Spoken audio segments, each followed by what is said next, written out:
appreciate it. Okay. I want to go back to when you were a child and you went to your grandmother and said, this is Hmm. this is what I just spotted. You gave her the information and she knew where to direct that call. Let's go there. I'm curious what kind of Yeah. agency, local, federal, and accountability from the agency. Yeah. So I found out later, it was the United States Air Force. They had an operation, I think it's called Operation Blue Book, where they were taking stories and investigating. They did that up until about, I think, 1990, sometime in that. Uh, but they never identified themselves as the U.S. Air Force or anything like that. It was, I'm sure they did when my grandmother called, but there was a show that was on.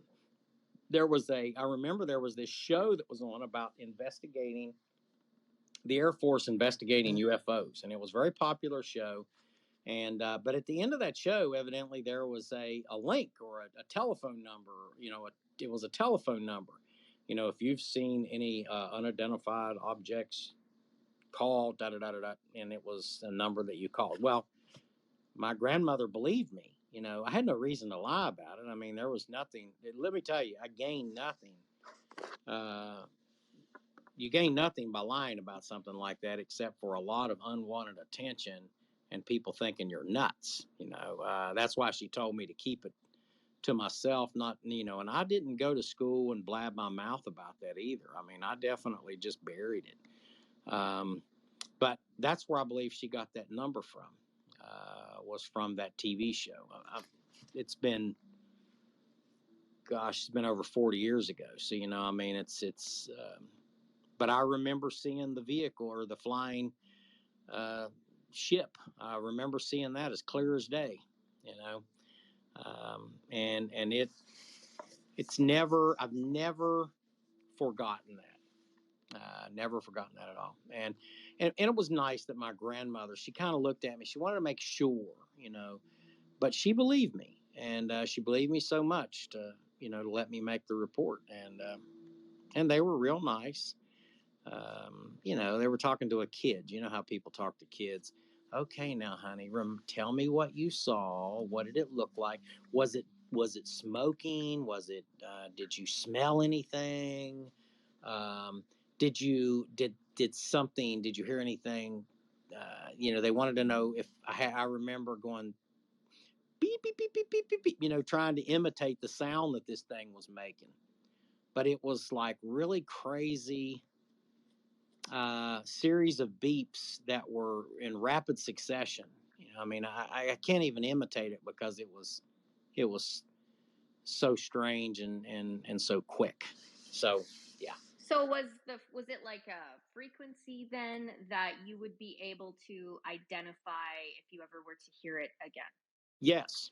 If I heard it again, I can hear it in my brain right now. Yeah, absolutely. I could hear it in my brain right now. The frequency and the dots that it was so strange, but it felt like it was trying to communicate. Um, but it didn't. It was fast. I'm talking about 3.5 seconds. But that 3.5 seconds is burned in my mind for an Wow. eternity. James, did you ever have any subsequent visions or sightings? That's the most unbelievable story I've heard. This is what live radio is Yeah. about, right? Welcome to our platform. Did you see anything subsequent? That's the most amazing story I've heard. And I love the grandmother trusting you. She trusted you because you were trustworthy. You connected. But anything Yeah. since then, James? Over in Iraq, yes, absolutely. Over in Iraq, doing the investigation into this and actually questioning there was one night when we were driving down the road, and something shot past our vehicle. We were probably going about 60 miles an hour, so we were clipping along pretty good. Um, could it have been a rocket? I don't think so. It could have been an aircraft. 100% it wasn't an aircraft, but I saw that as well as three other crew members, and they ran out in front of us. Whatever this thing was ran out in front of us, and it was green. You know, when I saw it going through the sky, I thought, is that a tracer round? You know what I mean? Because tracers are generally can be green. But it wasn't. It was too big, and it made a whoosh sound when it went over. But that night was January the 30th of 2005.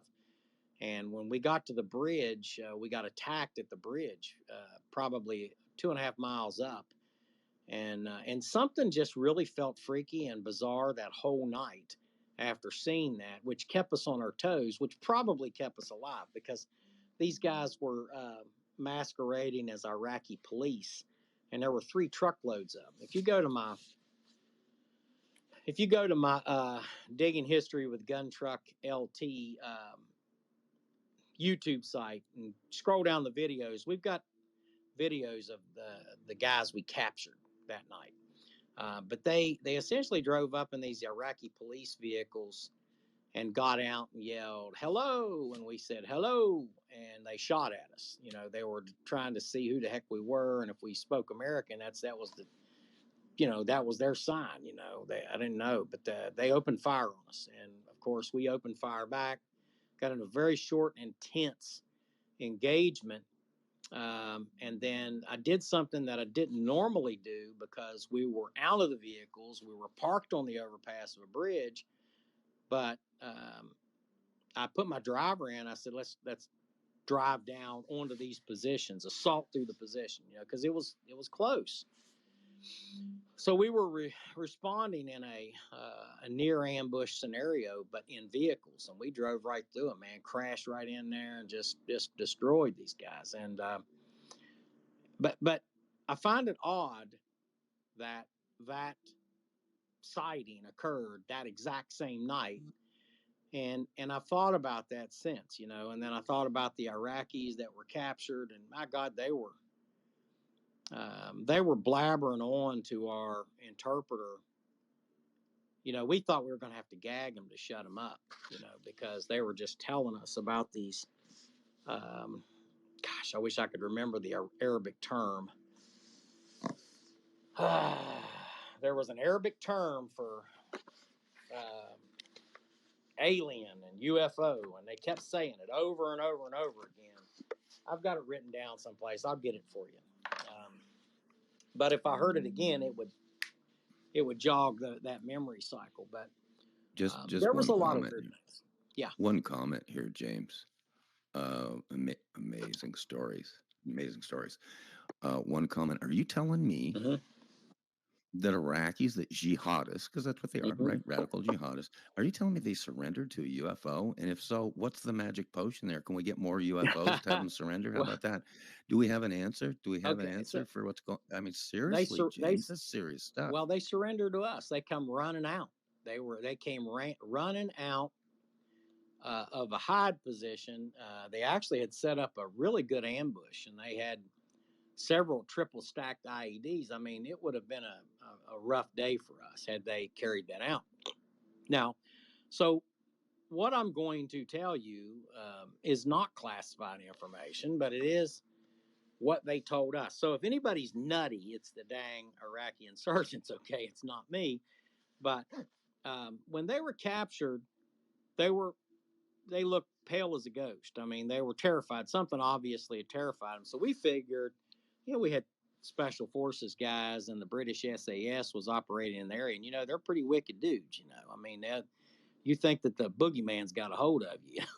So we thought maybe they had been hit because we had no idea they were setting up an ambush until after we started questioning them. They explained this. They said that they had set up an ambush and through our interpreter told them that they had, and we found the triple stacked IEDs, and we found where they had railroad spikes piled up on top of this thing. And, my God, if those would have went off, those railroad spikes, I mean, it would have been a bad day for us. But we faced stuff like that before. But they said that these 2 spaceships, okay, that were green, that changed shapes, had came down and created this huge dust storm around them as they had set up this ambush. And according to them, there were probably 20 of them that were there, and the rest of them disappeared. The only two that were left was these two guys right here. The one insurgent said that a dust storm came down and sucked all his friends up in the dust storm. Okay, that's fact. I mean, it was weird. I'm telling you what they told us. And when we went out to look, we did find shoes, clothing, weapons, ammunition scattered all over the place. But no blood trails, no, very few tracks. That was bizarre, to say the least. And then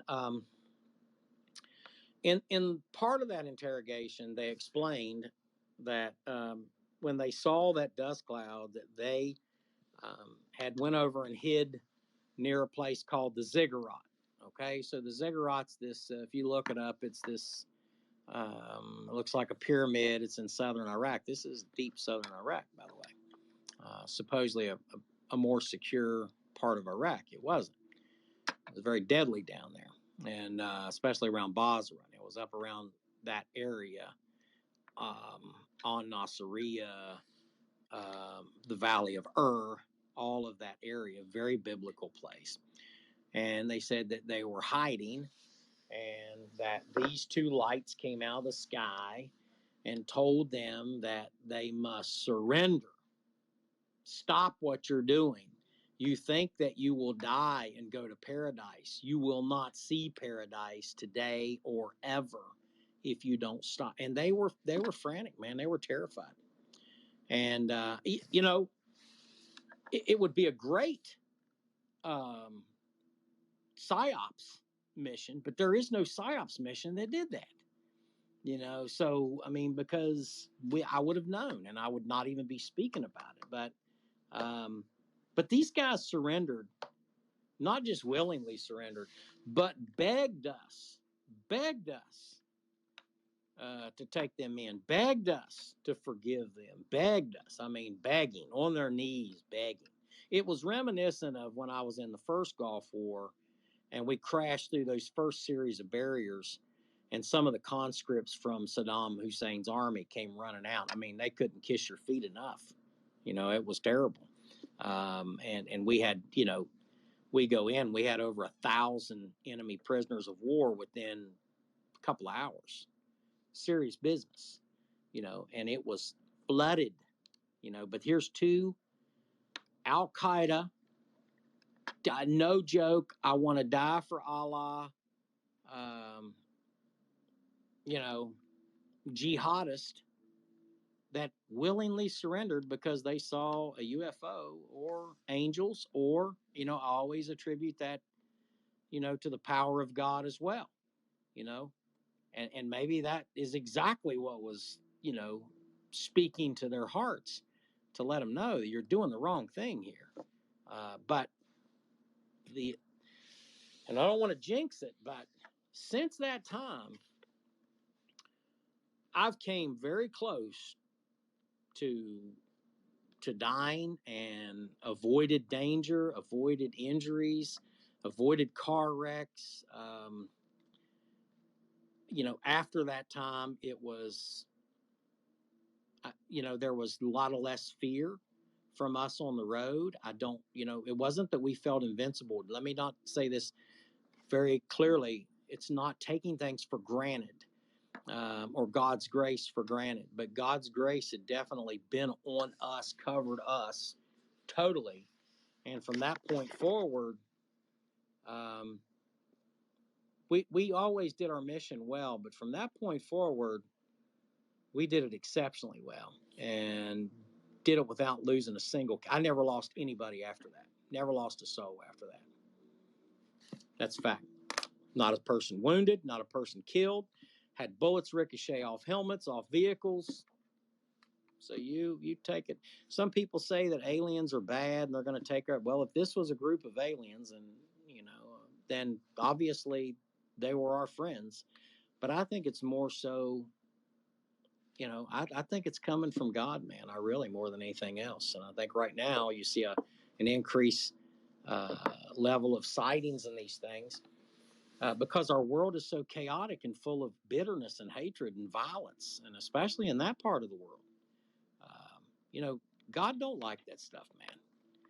And if these were UFOs, aliens, angels sent from God, they definitely were on our side. I'll just tell you that. So there you go.